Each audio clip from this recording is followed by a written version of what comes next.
बोलो वृंदावन बिहारी लाल।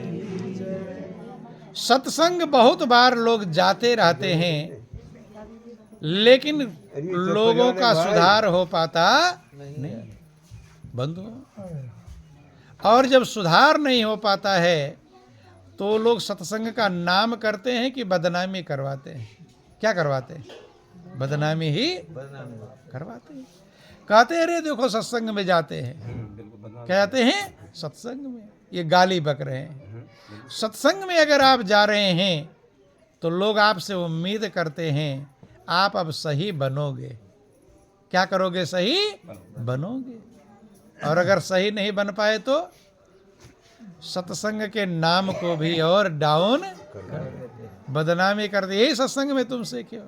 इसे विद्यार्थी है, मास्टर के पास जाता है, अगर पढ़ लिख कर योग्य हो गया तो मास्टर का नाम रोशन हो जाता है, लेकिन फेल हो गया तो कहते यही तेरे मास्टर ने पढ़ाया है। कहते हैं यही हाल सत्संग की भी है बंधुओं। अगर हम सत्संग में आते हैं तो ये विचार करना चाहिए कि हमारे अंदर सुधार होना चाहिए। महापुरुषों ने कहा कि साखी शब्द बहुत सुना, मिटा न मन का दाग, और संगत से सुधरा नहीं, ताको बड़ो अभाग। उसका दुर्भाग्य यही है, संगति पाने के बाद भी सुधरा। और कभी कभी लोग सत्संग से अवगुण भी ग्रहण कर लेते हैं। क्या कर लेते हैं? अवगुण। कभी कभी चूंकि मनुष्य जैसा ग्रहण करने वाला होता है वैसा ही ले पाता है बंधु। सत्संग में जाते रहते हैं लेकिन छल कपट छूटता नहीं, ईर्षा द्वेष छूटता नहीं, तेरी मेरी। चलो पूरा ना छूटे, कुछ कम तो होना चाहिए। आज कम होगा, कल और कम होगा, धीरे धीरे कम हो जाएगा, लेकिन कम करेंगे तभी। कपड़े को धो साबुन से, सर्फ डाल के धो, और अगर उसकी गंदगी साफ ना हो तो धोने का लाभ मिला? लाभ नहीं मिला। लेकिन जैसा मनुष्य के अंदर भाव रहता है वैसा ही गुण और अवगुण ग्रहण कर लेता है। कि भलो भलाई पहला है, लहै नीचाई नीच, और सुधा सराहिए अमरता, गरल सराहिए मीच।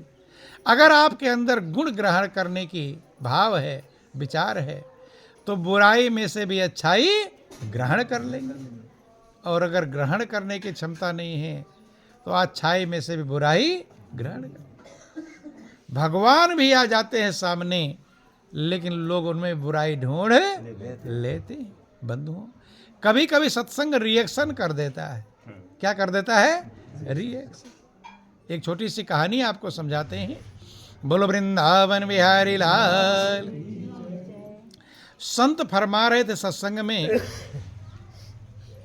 कि अगर नीलकंठ का दर्शन कर लो तो सीधे किसकी प्राप्ति होगी? स्वर्ग की प्राप्ति होगी। स्वर्ग की प्राप्ति होगी। किससे? नीलकंठ का दर्शन कर ले। अब एक भक्त था, सत्संग में आता रहता था बंधु।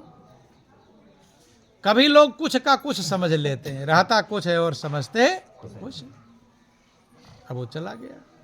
बारिश का समय था, तेज बारिश हुई रात में, और संजोग से दूसरे दिन जब वो सत्संग में आ रहा था तो एक नीलकंठ मरा हुआ पड़ा पा गया। मर गया बारिश में पड़ा हुआ। नीलकंठ अलग पक्षी होता है, उसका कंठ नीला बंधु। अब मरा हुआ पड़ा था, और उसे वो बात याद आ गई। संत ने क्या कहा था कि नीलकंठ के दर्शन कर लेने से स्वर्ग की प्राप्ति होती है। नीलकंठ धन्य हो गया, कृतार्थ हो गया, आत्मा नीलकंठ दर्शन हो गया। लेकिन उसके मन में एक विचार रह गया कि मरे हुए नीलकंठ के दर्शन से कि जिंदा जिंदा मुर्दा की बात वहां कही नहीं गई। आ जाता है बंधु। अब उसने क्या सोचा, अब क्या करूं? संत ने तो कहा दिया था कि नीलकंठ के दर्शन स्वर्ग की प्राप्ति होती बंधु। अब नीलकंठ को उठा लिया तौलिया में लपेट कर ले आया। कहाँ? सत्संग में। कहाँ ले आया? सत्संग चल रहा है शंका समाधान के लिए। कुछ लोग सत्संग के बीच में ही पूछने लगते हैं, लेकिन बीच में पूछना नियम भाई। सत्संग खत्म हो जाए तब जो कुछ शंका समाधान है तो ठीक है, क्योंकि बीच में से पूछोगे तो लाइन कहीं कहीं कहीं चली जाए, कट जाएगी, बंद हो। अब जो है वो तौलिया में लपेट के बैठा सत्संग सुन रहा है।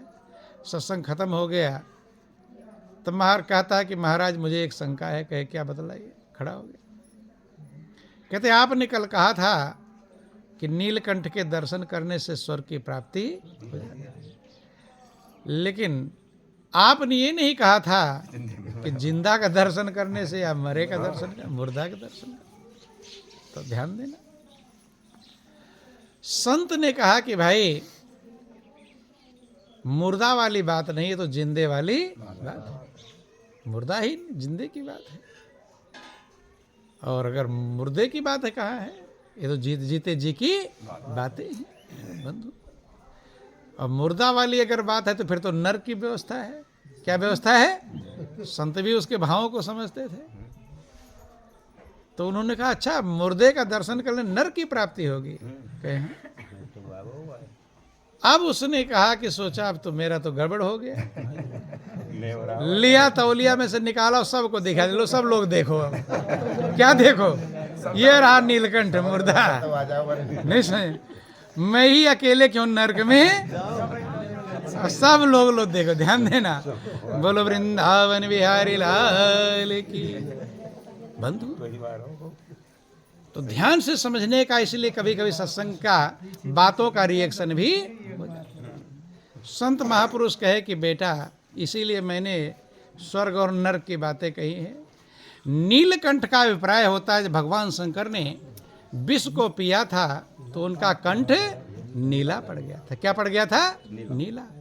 और जब प्रभु का दर्शन कर लेगा तो स्वर्ग को कौन कहे कुछ भी बाकी रहने वाला नहीं है। लेकिन तेरे मन में चलो अपने तो झंझट में गया ही गया, अब सबको नरक में ले जाने की तैयारी है। ध्यान देना। अर्थात मनुष्य का स्वभाव होता है, कभी कभी आप विचार करना, अपने अवगुण ग्रहण करने की क्षमता होती है। आपका थोड़ा सा घाटा हो जाए आप बेचैन हो, लेकिन आप सुन लो कि दूसरे का मुझसे ज़्यादा घाटा हुआ है तो बेचैनी थोड़ा हल्की हो जाएगी। क्या हो जाएगी? ध्यान देना। बोलो वृंदावन बिहारी लाल। महापुरुष से अवगुण ग्राही कहते। क्या कहते हैं? अवगुण। देखो अवगुण ग्रहण करने वाला मंजिल को प्राप्त नहीं। गुण प्रगटे अवगुण ही दुरावा। गुण को प्रकट करना चाहिए और अवगुण को दूर करने का प्रयास करना चाहिए। बंधु देखो ध्यान देना कैसे अवगुण ग्राही होते हैं। अभी आप सब लोग यहाँ सत्संग में आए हैं, बैठे हैं, कुछ लोग लेट भी आ जाते हैं। अगर कहीं लड़ाई झगड़ा हो जाए किसी का है तो लोग अपना काम छोड़कर चले जाते देखने के लिए। देखते कि नहीं देखते? काम कर रहे होंगे, सामान रख देंगे ऐसा और चले जाएंगे, 5 मिनट पूरा भीड़ इकट्ठी हो जाएगी। और सत्संग के लिए खबर करते हैं, घर घर निमंत्रण देते हैं, तब कहीं कुछ लोग आ पाते हैं। ठीक है। और झगड़े में मान लो आप लेट पहुँचे, मारा पीटा हो गया, गाली गलौज, सर फूट गया, लेकर चले गए थाने वाले। अब जाकर बिना पूरी खबर लिए वहाँ से लौटोगे आप? बिना पूरा हिसाब किताब लिए वहाँ से लौटने वाले? किसने मारा, किसने पीटा, किसका सर फूटा? अभी एक ने कहा भाई मैं भी अभी आया, मुझे पूरा डिटेल में पता नहीं। दूसरे से पूछेंगे, तीसरे से। जब तक पूरी जानकारी नहीं ले लेंगे तब तक लौटने वाले। सत्संग में जब आप आते हैं थोड़ा लेट हो जाते हैं तो क्या कोई दूसरे से पूछता है कि भाई हम थोड़ा लेट हो गए थे, उसके पहले क्या बात सुनाई गई थोड़ा बताना? पूछते हैं। झगड़े वाली बात का जल्दी पूछने का, और किसी ने नहीं बताया तो गुस्सा भी हो जाएंगे, देखो मुझसे बता। अर्थात बुरी बातों को जल्दी हम प्रयास जानने का प्रयास करते हैं। सत्संग में हमने नहीं देखा है कि कोई बाद में पूछता हो भाई हम आज थोड़ा लेट हो गए थे, उसके पहले क्या सत्संग सुनाया गया था, थोड़ा मुझे बताना? पूछते हैं? तो क्या है, अवगुण ग्राही कि गुण ग्राही है? अब झंझट हो गया, कैसे कहें अवगुण ग्राही? बोलो वृंदावन बिहारी लाल। स्वीकार करना चाहिए और गुणों को ग्रहण करने का प्रयास करना चाहिए। बंधुओं, चूंकि जड़ चेतन गुण दोष में विश्व कीन करतार, संत हंस गुण गहे पे परिहरवार बेकार। परमात्मा ने इस संसार को गुण और दोषों से युक्त बनाया है। जिसमें गुण है उसमें दोष भी मौजूद है। आप अगर गुणग्राही रहेंगे तो गुण ग्रहण कर लेंगे, और अवगुण ग्राही रहेंगे तो अवगुण ग्रहण कर लेंगे। इसलिए ये योग्यता प्राप्त करने का प्रयास करना चाहिए कि हम गुण को ग्रहण करने के लायक बन जाएं। क्या बन जाएं? लायक बन जाएं। अगर आप गुणग्राही बन गए तो आपको कहीं से भी गुण प्राप्त हो जाएगा, उसमें देर लगने वाली नहीं। बंधु, कैसे? बुराई में से भी आप अच्छाई ग्रहण कर लेंगे। एक उदाहरण आपको देते हैं। बोलिए प्रेम से गुरुदेव महाराज की। एक संत हुए जापान के, उनका नाम था रिझाई। क्या नाम था? जापान के प्रसिद्ध संत थे, उनका नाम रिझाई था। वे सिर्फ एक कंबल ओढ़ा करते, कोई कपड़ा वस्त्र पहनते नहीं थे, दिगंबर थे, कंबल एक ओढ़ते थे। बंधु, जाड़े का समय था, ठंड की बहुत कड़ाके की ठंड पड़ रही थी, शीतलहरी चल रही थी। झोपड़ी में अपने बैठे हुए थे तो उनकी झोपड़ी में एक चोर घुसा।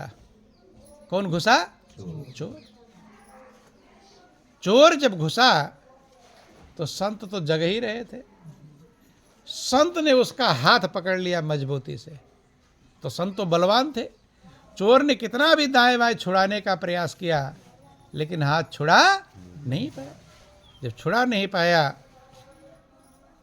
संत कहते हैं, आज तूने मेरे ऊपर बहुत बड़ा उपकार कर दिया। किसको कह रहे हैं? चोर को। बहुत बड़ा एहसान कर दिया। आज तूने मुझे बहुत बड़ा भाग्यशाली बना दिया।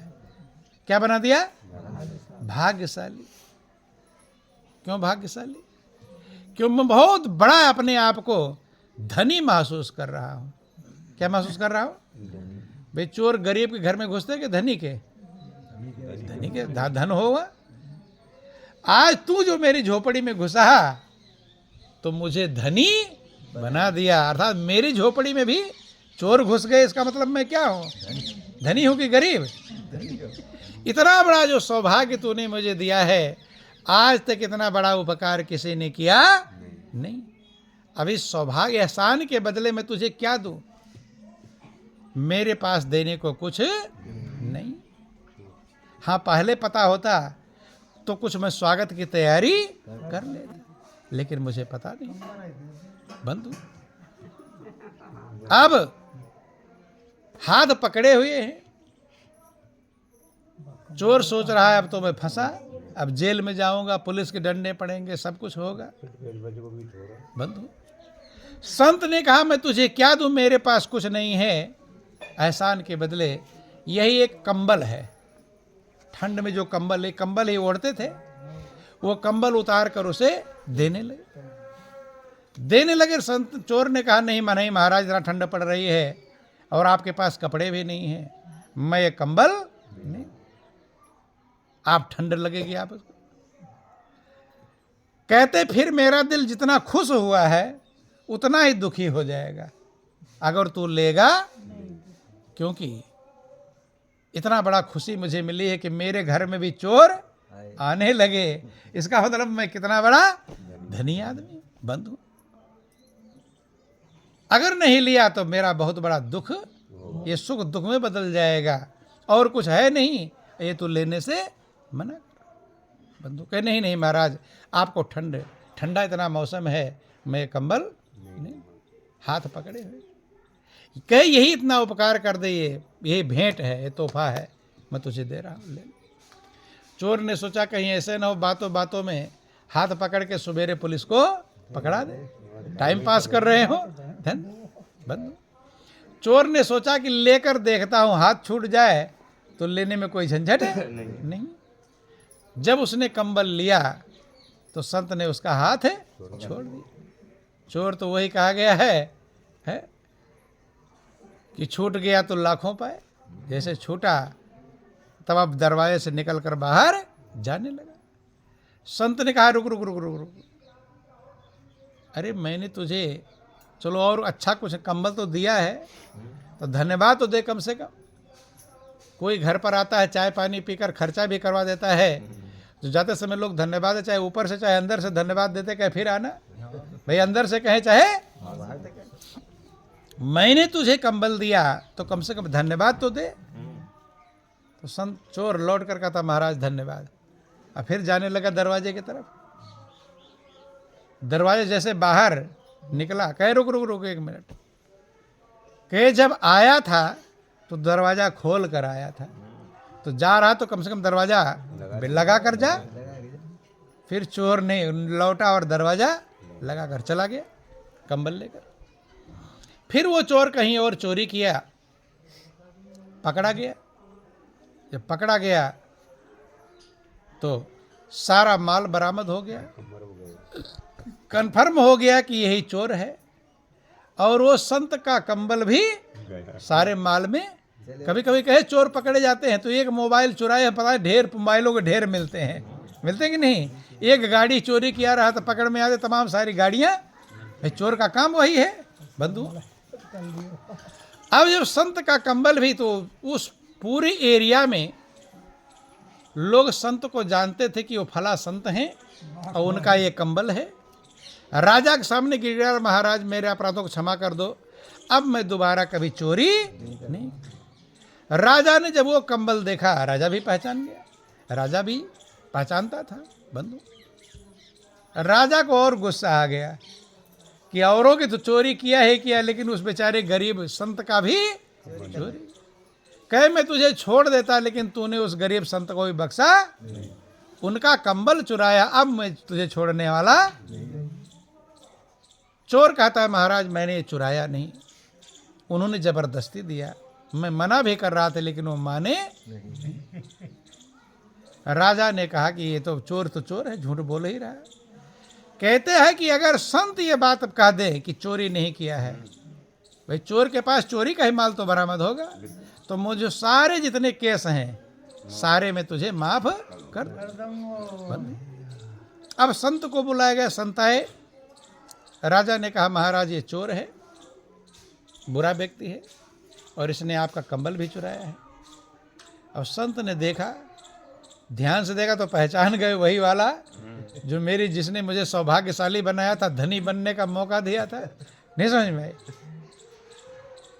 संत ने कहा कि महाराज अगर आप और इसके अलावा किसी और को चोर कहते तो मैं मान लेता, इस जैसा सीधा आदमी, सज्जन आदमी, भोला भाला आदमी मैंने आज तक कभी देखा नहीं। दयालु है, ये क्या है? दयालु। मैं जब इसे कंबल दे रहा था तो इसको दया आ रही थी मेरे ऊपर। क्या आ रही थी? भाई कितना बुरा से बुरा आदमी हो, सबके अंदर कोई ना कोई गुण मौजूद रहता। ये कह रहा था ठंड में आपको ठंड लगेगी, शीतलहरी चल रही है, मैं कंबल नहीं। वो एकदम बिल्कुल भोला भाला है। मैंने कहा धन्यवाद दे तो उसने धन्यवाद दिया। मैंने कहा दरवाज़ा खोल कर रहा था, अब लगा कर जा, दरवाज़ा लगा। इस जैसा सीधा भोला भाला आदमी मैंने आज तक देखा नहीं। राजा ने सोचा संत ही कह रहे नहीं चोरी किया, छोड़ दिया उसे। अब छूट गए। राजा के दरबार से आगे आगे संत बाहर निकले और पीछे पीछे चोर। संत ने मुड़कर देखा कि भाई अब क्यों मेरे पीछे आ रहा है, अब मेरे पास और कुछ है? तो एक कंबल वही था, वही तुझे दे दिया था। चोर कहता है महाराज अब मैं आपसे लेने के लिए नहीं, मैं आपको पूरी अपनी जिंदगी सौंपने के लिए आ रहा हूँ। सीधे चरणों में गिर पड़ा और वहीं से वो बहुत बड़ा भक्त बन गया। क्या बन गया? बहुत बड़ा भक्त बन गया। एक विचार ही मनुष्य के जीवन को बदल सकता है, ज्यादा जरूरत नहीं होती। आपके अंदर एक दृढ़ विचार। रत्नाकर डाकू खूंखार वाल्मीकि ऋषि कैसे बन गया?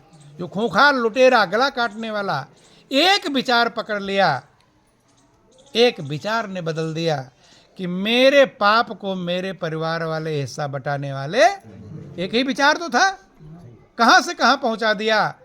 रत्नाकर डाकू को वाल्मीकि ऋषि बना दिया। आपके अंदर भी एक विचार बदल जाए, आप कहां से कहां पहुंच जाएंगे कोई भरोसा, लेकिन वो विचार पक्का हो जाना चाहिए।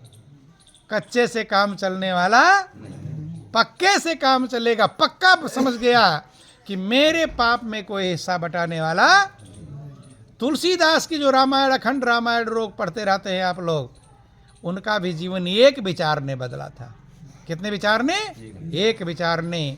तुलसीदास की पत्नी रत्नावली ने फटकार लगाई थी कि हड्डी चमड़े मांस बदबुओं का भंडार ये शरीर है, इससे इतना प्रेम करते हो, अगर इतना ही प्रेम प्रभु से हो जाता तो तुम्हारा भय दुख सब खत्म हो जाता। कि अस्थि चर्म में देह यह, तामी ऐसी प्रीति, और तैसी प्रीति जो राम में, तो न होत भय भी। क्या ये बातें आप लोग सुनते नहीं? सुनते हैं, समझते भी हैं, लेकिन बदलने के लिए विचार पक्का हो पाता नहीं है। नहीं तो आपको वही मौका प्रभु ने दिया है जो किसी को मौका दिया था। जितनी क्षमता किसी के अंदर है, वो पूरी की पूरी क्षमता मालिक ने आपको प्रदान किया है। लेकिन दृढ़ हो जाए, पक्के हो जाए, मजबूत हो जाए, तो आपका जीवन कहाँ से कहाँ पहुँच जाएगा। अपने को कौन कहे, ना जाने कितनों को आप कल्याण करने की क्षमता आपके अंदर है। बंधु देखो, ध्यान देना, एक छोटा सा बीज होता है, किसी भी चीज़ का बीज ले लो। ये नीम का पेड़ खड़ा है, ये खड़ा हुआ कैसे? इसकी क्षमता, एक बीज इसके अंदर था। क्या था? एक बीज से इतना बड़ा पेड़ बन गया, और ना जाने कितने बीज इसमें बन गए होंगे। बन गए कि नहीं? कितने डाल पत्ते निकल गए। एक बीज के अंदर क्षमता, जितना बीज उसमें से निकले, अगर वो पूरा बो दो तो बगीचा बन जाएगा। क्या बन जाएगा? और बगीचे के पूरे बीजों को निकाल कर बो दो तो बहुत बड़ा बगीचा, जंगल बन जाएगा। क्या बन जाएगा? एक बीज के अंदर ये क्षमता है कि पूरी पृथ्वी को जंगल से ढक सकता है। ढक सकता है कि नहीं? जो बीज एक जगह पर पड़ा रहता है, बोल नहीं पाता, चल नहीं पाता, देख नहीं पाता, सुन नहीं पाता, जब उसके अंदर ये क्षमता है कि पूरी पृथ्वी को जंगल से ढक सकता है, तो आपके अंदर कितनी क्षमता है। आप तो चलते फिरते पुर्जे हैं, बोलते हैं, बुद्धि है, विवेक है, चालाकी है, होशियारी है। बंधु, आप अपनी क्षमता को अगर बढ़ा लें, आप कहाँ से कहाँ पहुँच जाएंगे। आप उस परमात्मा के स्वरूप ही हैं। बंधु, आप आनंद के भंडार हैं, आप शांति के स्रोत हैं, आप सुखों के मूल हैं। लेकिन पक्के होने पर काम चलेगा, कच्चे में काम चलने वाला बीज अगर कच्चा रह जाए, बो दोगे तो जमेगा नहीं, पक जाएगा तभी जमेगा। ऐसे आपको सही जो बात लगे उस पर पक्का हो जाना चाहिए। बंधुओं, पक्के, जो भी पक्का हो गया, अपराधी से अजामिल जैसे रात दिन पाप करने वाले जब पक्के हो गए तो भक्तों में नाम आता है। नाता कि नहीं आता? गणिका जो बेस्या थी, जब उसने दृढ़ निश्चय कर लिया तो आज सुआ पढ़ावत गणिका तारी तारी मीरा भाई। किसके साथ नाम आ गया? मीरा भाई के नाम। बंधुओं, आपको भी वही मौका प्रभु ने दिया है, लेकिन आपको दृढ़ता और पक्का इरादा पक्का हो तो मंजिल कदम चूमती है। बंधु, लेकिन हमारा इरादा पक्का होना चाहिए। सुनते आप जरूर हैं, विचार भी आप करते जरूर हैं, लेकिन उस विचार पर पक्के हो पाते नहीं है, फेल हो जाते। क्या होते हैं? फेल। एक छोटा सा प्रसंग समझाते हैं आपको, किस प्रकार से पक्का होना कहाँ से कहाँ पहुँचा देगा। फिर आप लोगों का टाइम ही हो रहा है। बोलिए प्रेम से गुरुदेव महाराज की। एक चोर चोरी करने जा रहा था, रास्ते में एक संत से भेंट हो गई। किससे भेंट हो गई? संत से।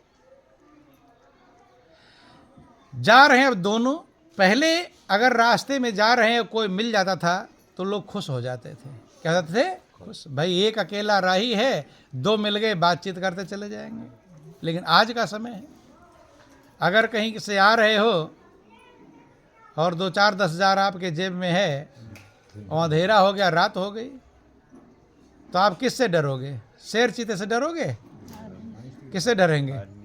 आदमी से डरेंगे। ध्यान देना, आपके मन में चिंता नहीं मुझे शेर ना मिल जाए, चीता ना मिल जाए, ये भय नहीं रहेगा। क्या भय रहेगा? कि मुझे रास्ते में कोई आदमी, अब सोच लो क्या आदमी क्या बन गया है, जो बड़े भाग्य मानुष तन पावा, और उसी आदमी से लोग, कि आदमी आदमी को सुहाता नहीं, आदमी से देखो डर रहा आदमी। डर रहा कि नहीं डर रहा?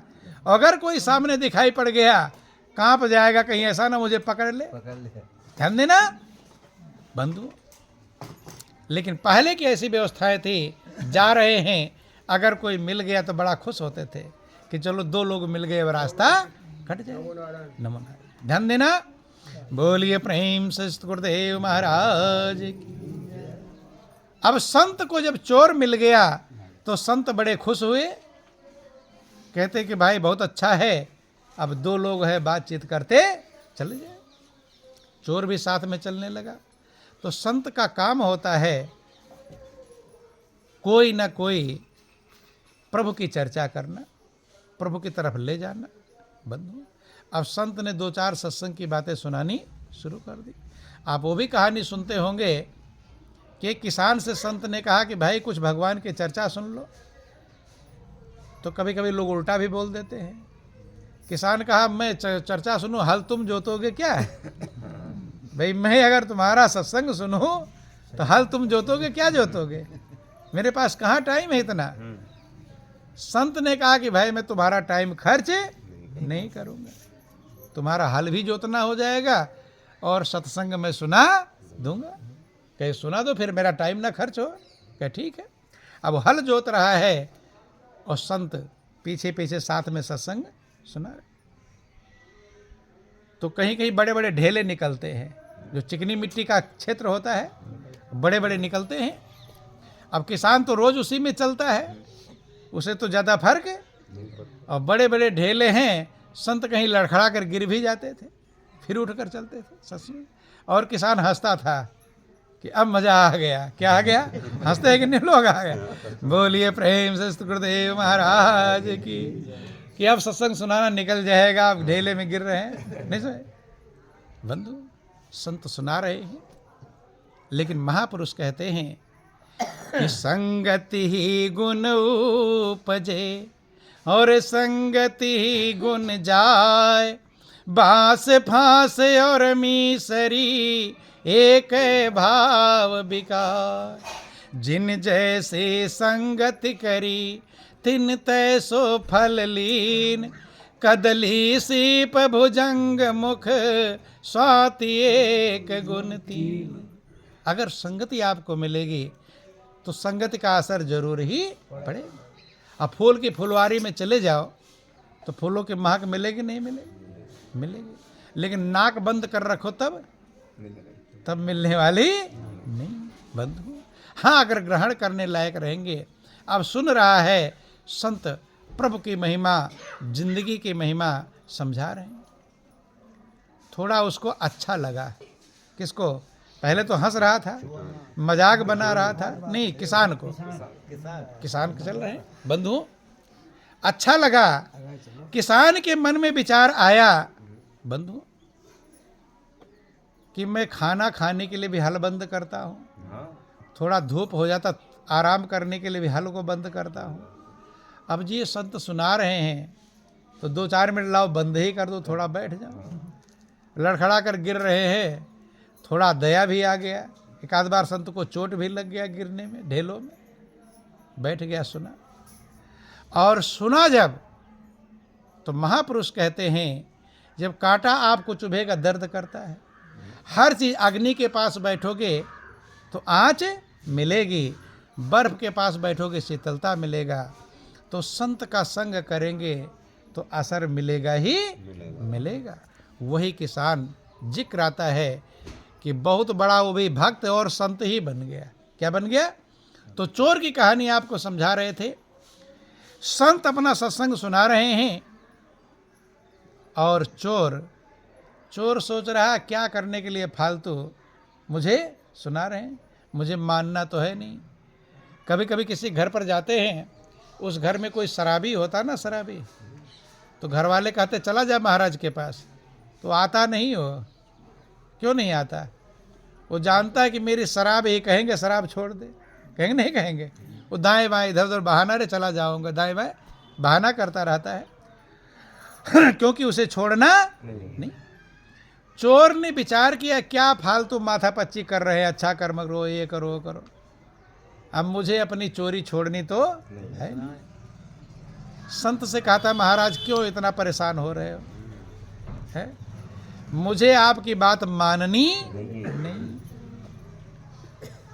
क्योंकि मैं अपने चोरी वाले कर्म को छोड़ सकता नहीं। इसी से हमारे परिवार का पालन होता है, यही मैंने सीखा है, और कोई धंधा सीखा नहीं। संत कहते अच्छा तो चोरी करते हो, अब निकल ही गई बात, कभी कभी निकल ही जाती है कि हाँ महाराज चोरी करते। संत कहते हैं इसकी चिंता मत कर, मैं तुझे चोरी छुड़ाऊंगा नहीं, मैं कभी नहीं कहूंगा कि तू चोरी छोड़ दो, चोरी मत छोड़ो, मुझे कोई दिक्कत है नहीं। एक बात मेरी मान ले, कहे क्या कि एक बात अगर मान सको कि चोरी वाले काम के अलावा कोई बात कहोगे मान लूंगा, लेकिन चोरी छोड़ने को मानूंगा नहीं। संत ने कहा कि तू झूठ मत बोलना, ये बात मान लो। चोर ने कहा इतना मेहनत की, उतने दूर से चर्चा कर रहे हो, तो ये बात तो मैं मान ही लूंगा, अर्थात मैं झूठ नहीं। और सुनाते गए, पक्का इरादा कर लिया कि महाराज जब मैंने आपको कह दिया अब मैं झूठ बोलूंगा नहीं। तो देखो ध्यान देना, एकदम बुरा व्यक्ति है वो सुधरता है, क्यों? क्योंकि पूरा बुराई को देख चुका है। समझ में आई बात? या अच्छे विचार वाले सुधरते हैं, लेकिन जो बीच वाले होते हैं, ना उधर के ना उधर के, वो किधर के होते भी नहीं, वो दोनों में रहते हैं, इधर भी और उधर भी, दुविधा में दोनों गए माया मिली ना राम। बंधु अब वो बुराई के क्षेत्र में था, उसने कहा मैं आपकी बात मान लूंगा, झूठ नहीं। आगे दोनों के रास्ते कट गए, संत अपने रास्ते चले गए और चोर अपने रास्ते। अब चोर जब चला गया चोरी करने के लिए, रात का इंतजार किया, कहीं झाड़ियों में छिपा था, रात हो गई, अब चोरी के लिए निकल पड़ा। संजोग की बात थी, उस राज्य का राजा गुप्तचर का वेश बना करके प्रजा की भलाई देखने के लिए निकला हुआ था, सामान्य आदमी के वेश में, ताकि कोई मुझे पहचान ना पाए। अब राजा ने जब उधर से चोर को आते हुए देखा, तो आधी रात को किसी भी आदमी को आप देख ले घर के पास, तो आप बोलेंगे भाई कौन है, आवाज लगाएंगे ही। तो राजा ने कहा कौन है? अब चोर को एकदम संत की बात याद आ गई कि मैंने क्या कहा था कि मैं झूठ नहीं। बंधु पक्का इरादा जिसको हम का दृढ़ निश्चय, विचार तो सबके अंदर आते हैं अच्छे काम करने के, आते हैं कि नहीं आते? बुरा ना करने के भी विचार आते हैं कि अब मैं बुरा करूंगा नहीं, अच्छा करूंगा, लेकिन वो विचार आपका पक्का नहीं रह पाता, समय आने पर चूक जाते हैं। कोई भी ऐसा नहीं होगा जिसके अंदर ये विचार नहीं आता मैं अच्छा काम करूंगा, आता कि नहीं? लेकिन जब मौका आ गया वहां चूक जाते हैं, दृढ़ नहीं होता, पक्का नहीं होता।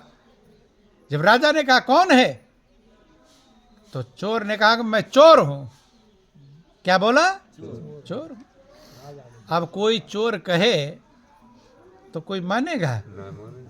उल्टा मनुष्य समझता है, जो कहोगे वो समझता है। अगर कहोगे कि मैं सही हूं, तब सोचेगा ये उल्टा है। उल्टा होता कि नहीं होता? मनुष्य का स्वभाव ही है, शक है उसके अंदर, जो कह रहे वो है नहीं। क्योंकि दुनिया में दाएं बाएं वाली बातें चलती रहती है कुछ, वो कहता कुछ। जब राजा ने कहा मैं चोर हूं, तो राजा ने सोचा कोई लगता है कोई भला आदमी है, और मैंने जो पूछ लिया कि कौन है, तो गुस्से में वो भी वैसे आकर कर बोला मैं चोर। राजा थोड़ा नम बना, कहता भाई मैं नहीं कर, मैं पूछ रहा हूँ कौन है, कहाँ से, रात का समय है, कहाँ से आ रहे हो, नम्रता से बोला। चोर ने कहा मैंने कह दिया ना कि मैं चोर हूँ, और क्या कहूँ। राजा ने सोचा अब इसी का पता मुझे करना है। कि सही में चोर है कि। राजा ने कहा कि भाई अगर आप चोर है तो बहुत बड़ा, मेरा बहुत बड़ा सौभाग्य है। कि क्या सौभाग्य? उसने कहा मैं भी चोर हूँ। क्या हूँ? मैं भी चोर, लेकिन मैं नया चोर हूँ, अभी ट्रेंड नहीं हूँ, अभी ट्रेनिंग नहीं।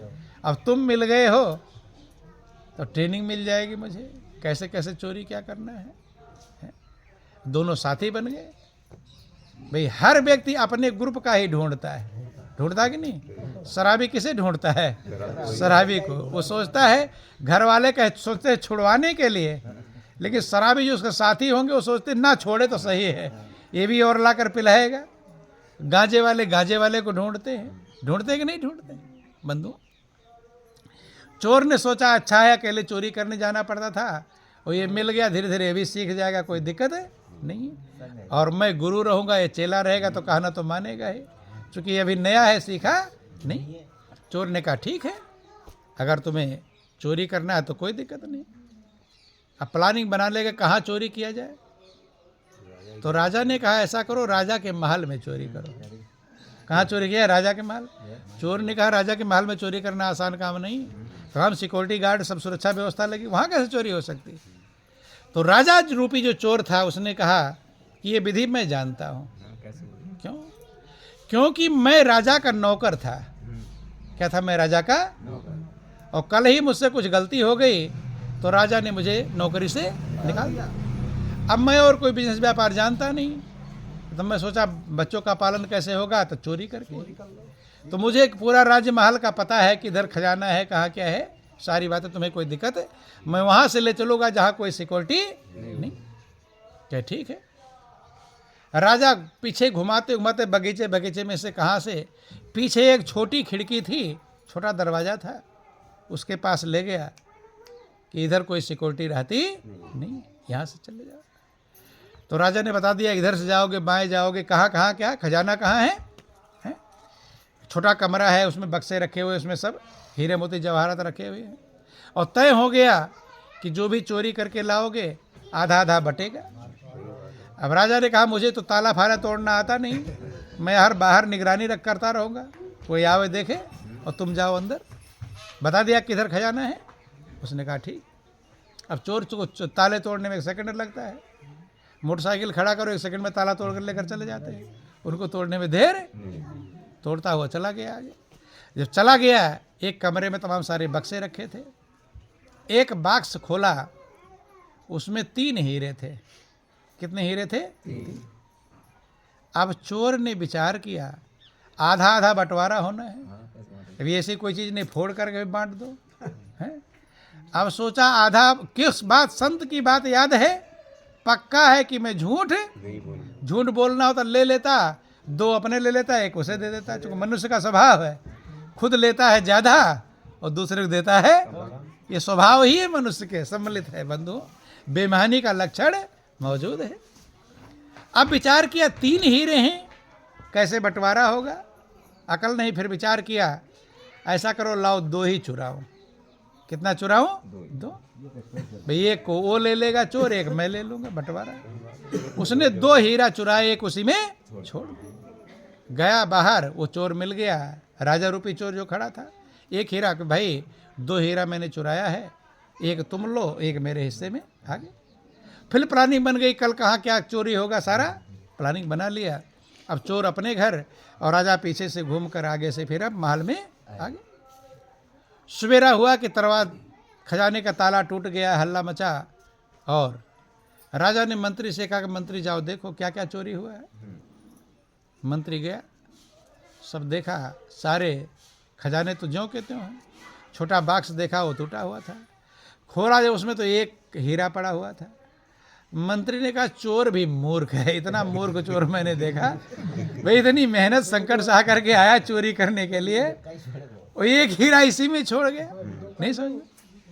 अब मनुष्य कहते लोभ पाप का मूल होता है, लोभ पाप का। मंत्री सोच चोरी तो हुई ही है, एक तो अपने जेब में रख लो, कह देंगे तीनों। ध्यान देना, बोलो वृंदावन बिहारी लाल। 1 रख लिया, आकर राजा से कहा था कि महाराज और सब सुरक्षित है। छोटे बॉक्स में 3 हीरे थे, वही तीनों चोरी हो गए। राजा ने कहा तीनों हो गए, क्योंकि राजा को पता था, तो उसने बताया था कि 3 थे भाई, और मैंने सोचा बंटवारा कैसे होगा, इसलिए एक उसी में छोड़ दिया। राजा को झंझट हो गया, वो सही है ये सही, कौन सही, वो बेईमानी नहीं किया, ये क्या किया। उसने कहा तीनों चोरी हो गए। पक्का करने के लिए मंत्री ने कहा हाँ महाराज तीनों चोरी हो गए।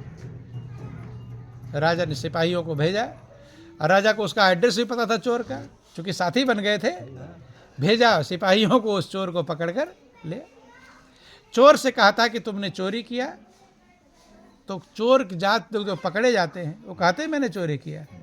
वो तो ज़्यादा मार पड़ने पर भले कह दें, पहले कहते कि मैंने चोरी, लेकिन उसको मार वार की कोई ज़रूरत नहीं है। राजा ने कहा तुमने चोरी किया, कि हाँ महाराज मैंने चोरी किया। कि क्या क्या चुराया, क्या मैंने 2 हीरे चुराए थे। कितने हीरे? वो मंत्री वहीं खड़ा कर, नहीं महाराज ये झूठ बोल रहा है, ये तीनों हीरा चुराया था, ये झूठ। उसने कहा महाराज मैंने 2 क्यों चुराए, इसका कारण मैं समझाता हूं। चूंकि एक संत मुझसे मिल गए थे और मैंने उनको वचन दे दिया था कि मैं झूठ नहीं, और मेरा जो साथी चोर था, बात हो गई थी कि आधा आधा बंटवारा होगा। अब 3 हीरे में बंटवारे में झंझट थी, इसलिए मैंने एक हीरा वहीं छोड़ दिया। बंटवारा कैसे करूंगा, झूठ बोल नहीं सकता बंधु, इसलिए मैंने 2 हीरा चुराए, एक उसको दे दिया, एक उसको दे दिया। एक हीरा है ये मेरा, ये जो मैं निकाला। राजा ने समझ गए, राजा तो योग्य होते हैं। राजा ने सिपाहियों से कहा ऐसा करो मंत्री की तलाशी लो। अच्छा मंत्री अभी कहीं गया नहीं, तो उसे क्या पता ये क्या कहाँ घूम कर क्या हो जाएगा, नहीं समझ में। जब मंत्री तलाशी ले गई तो हीरा निकल आया। चोर राजा ने कहा तुम मंत्री के काबिल नहीं, तुम तो गद्दार हो। क्या हो? गद्दार हो। उसे मंत्री को जेल में डाला, और ये चोर होते हुए भी एक शब्द झूठ नहीं बोल रहा है। भाई कोई बुरा आदमी होगा तो अपने आप कोई आपको बुरा कह देगा, लड़ जाओगे। बुरा होने पर भी आप लड़ जाते हैं, नहीं लड़ जाते? लड़ जाते हैं। लेकिन ये बुरा होने पर साफ कह रहा है कि मैं चोर हूं, ये इतना ईमानदार है, यही उसके मंत्री के काबिल है। फिर मंत्री को पद से हटाया, जेल में डाला, और चोर को मंत्री चोर से कहा कि जाओ अपने परिवार बाल बच्चों को ले आओ, महल तुम्हारे लिए है। मंत्री का जो महल है अब किसके लिए है? यहाँ आप देखते हैं सांसद और विधायक जल्दी छोड़ते नहीं अपने, हैं अपने छोड़ते नहीं जल्दी, जो उनके अलॉट हुए रहते हैं बंद। अब मंत्री पूरे बाल बच्चों को जब लेकर आया महल में, तो कीमत कहां से शुरू हुई उसकी? संत की एक बात का पालन कर लिया कि मैं झूठ बंधु। ध्यान देना, इसीलिए कहा गया अब चोर से वो मंत्री बन गया बंधु। राजा ने कहा कि जब जिसकी बाड़ी से तू इतना महान बन गया, मुझे भी उनकी शरण में ले चल। संत के पास मंत्री वो चोर राजा को भी ले गया। दोनों को अब परमात्मा का ज्ञान मिला। किसका ज्ञान मिला? प्रभु का ज्ञान मिला। दोनों भजन भक्ति करके अपना कल्याण। इसीलिए कहा जाता है एक घड़ी आधी घड़ी, आधी में पुण्य आधि, और तुलसी संगत साधु की कटे कोटि। एक घड़ी आधी घड़ी, हम तो आधी घड़ी को कौन कहे, एक शब्द भी आपको पक्का पकड़ में आ जाए तो आपके कल्याण में कोई दिक्कत नहीं, लेकिन होना चाहिए पक्का। क्या होना चाहिए? पक्के से ही काम चलेगा, कच्चे से काम चलने वाला। तो प्रभु ने बहुत बड़ी कृपा किया है, अनमोल मनुष्य की जिंदगी दिया है, लाखों करोड़ों से आपको अच्छा बनाया है। कितनों से अच्छा बनाया है बंधु? ये हिसाब नहीं कोई लगाता कि मुझे कितनों से अच्छा बनाया है, ये हिसाब लगाया था मुझसे कौन अच्छे है। बस उसी झंझट में पड़ा रहता है। उसके पास बिल्डिंग है, उसके पास गाड़ी है, उसके पास ये है। पीछे थोड़ा मुड़कर देखो कि प्रभु ने आपको कितनों से अच्छा बनाया, गिन नहीं पाओगे बंधु। जितने भिखारी हैं उनसे आपको अच्छा बनाया, बनाया कि नहीं? जितने अंधे हैं उनसे भी अच्छा बनाया, जितने लूले लंगड़े हैं उनसे भी अच्छा बनाया, जितने कोढ़ी हैं कुष्ठ रोगी उनसे भी अच्छा बनाया, जितने गूंगे बहरे हैं उनसे भी अच्छा बनाया, जितने लोग जेलों में हैं उनसे अच्छे हैं कि खराब? आप अच्छे। जितने लोग हॉस्पिटल में भर्ती हैं उनसे भी अच्छे हैं, जितने लोग आपसे कम पढ़े लिखे हैं उनसे भी अच्छे हैं, जितने लोग पास आपसे कम बुद्धि है उनसे भी अच्छे हैं। मतलब कितनों से आपको अच्छा प्रभु ने बनाया, लेकिन प्रभु को धन्यवाद देने का नंबर आता, शिकायत करने का नंबर आता है। जब तक ये शिकायत धन्यवाद में नहीं बदलेगी तब तक आपका जीवन आनंद मग्न नहीं हो पाएगा। और ये तब होगा जब आप गौर करोगे कि मुझे प्रभु ने क्या क्या दिया है। अभी ध्यान क्या है, कहाँ है? अभी ध्यान है कि मुझे क्या क्या नहीं दिया है। ध्यान देना, अपना हिसाब लगाना। आपका ध्यान ज़्यादा रहता है जो दिया है उस पर या जो नहीं दिया है उस पर? कहाँ ध्यान रहता है? जो नहीं दिया है। और जो नहीं दिया वहाँ ध्यान रहे तो बेचैन रहोगे ही रहोगे। आनंद मग्न तब होगे जो कुछ आपको प्रभु ने दिया है बंधु, उसका धन्यवाद जब देने लायक बन जाएंगे। हे प्रभु, मुझे आपने दोनों आंखें दी हैं, बहुत लोगों को ये नसीब नहीं, मैं सब कुछ देख सकता हूँ। आप लोगों को कान दिया है, बहुत धन्यवाद आपको। हमें अकल बुद्धि दिया है, पागल नहीं बनाया, आपको बहुत बहुत धन्यवाद। जैसे धन्यवाद का भाव उभरेगा आपका जीवन आनंद मग्न से भर जाएगा। बंधु, आनंद आपके पास भरा पड़ा है, लेकिन उसके लेने के लिए योग्यता होनी चाहिए। आप आनंद के भंडार हैं बंधुओं। ईश्वर अंश जीव अविनाशी और चेतन अमल सहज सुख राशि। आप सुख राशि हैं, लेकिन संत के पास जाकर उस सुख की राशि को अनुभव करने का तरीका ये सीखते हैं। इसलिए जीवन कीमती है, अनमोल है। प्रभु ने लाखों करोड़ से अच्छा बनाया है। जिस दिन आप उसकी कृपा और दया को समझ जाएंगे, उसकी एहसान के बदले आपकी आंखों से आंसू निकलेंगे, रोएंगे, बिलखेंगे कि प्रभु ने मेरे ऊपर कितनी बड़ी कृपा किया है। ये बहुत बड़ी मालिक की कृपा है। मौका है जीवन का गुलजार चमन कर ले। छोटा सा भजन है, फिर आप लोग का टाइम हो गया। बोलो वृंदावन बिहारी लाल। एक बार भजन कर ले, मुक्ति का यतन कर ले। एक बार भजन कर ले, मुक्ति का यतन कर ले। कट जाएगी 84 हरि का सुमिरन कर ले। कट जाएगी 84 हरि का सुमिरन कर ले। सुंदर मानव चोला हर बार नहीं मिलता। सुंदर मान चोला हर बार नहीं मिलता। जो गिर गया डाली से वो फूल नहीं खिलता। जो गिर गया डाली से वो फूल नहीं खिलता।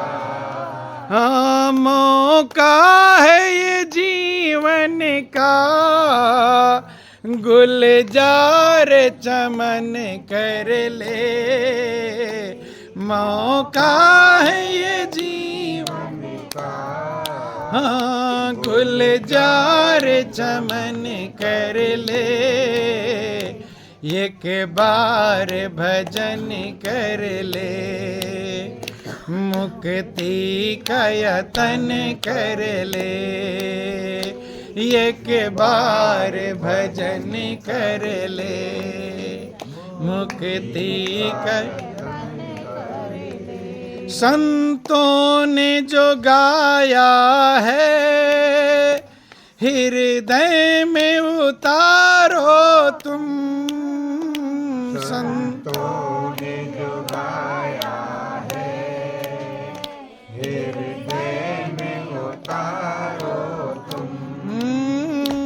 सेवा व्रत ले करके जीवन को संवारो तुम। सेवा व्रत करके जीवन को संभालो तुम। गुरु आज्ञा जो माने जीवन को सफल कर ले। एक बार भजन कर ले मुक्ति का यतन कर ले।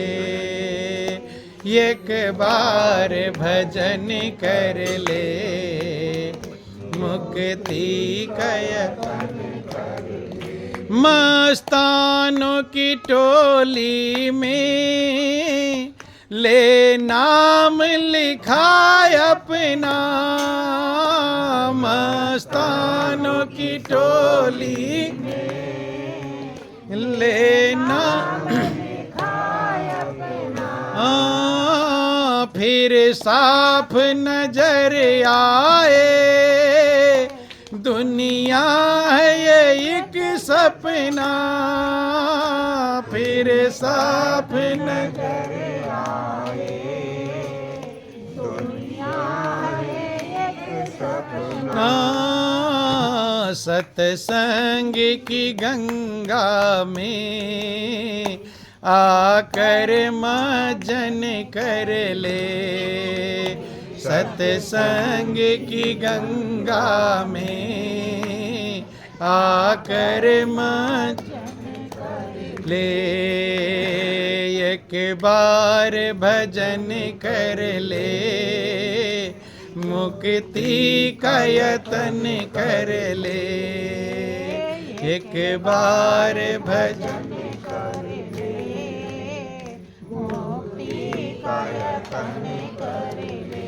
युग बीत गए कितने हुई कितनी बड़ी हानि।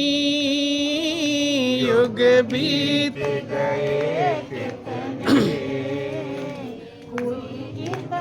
बड़ी हानि। मन अर्पण कर प्रभु को तब छूटेगी मन मानी। मन अर्पण कर प्रभु को तब छूटेगी मन मानी। सुखमय होगा जीवन पर पहले नमन कर ले। सुखमय होगा जीवन पर पहले नमन कर ले। एक बार भजन कर ले मुक्ति का यतन कर ले। कट जाएगी 84 हरि का सुमिरन। बंधुओं, सच्चाई की राह पर अगर आप पहुँचेंगे, प्रभु के चरणों में पहुँचेंगे, तो आपका जीवन आनंद का भंडार बन जाएगा। यही जीवन का सार है, यही जीवन का लक्ष्य है। इन्हीं चंद शब्दों के साथ बोलिए प्रेम से सस्त गुरुदेव महाराज की, श्री सच्चिदानंद भगवान की, बोलो वृंदावन बिहारी लाल की, बोलो सब संतों की।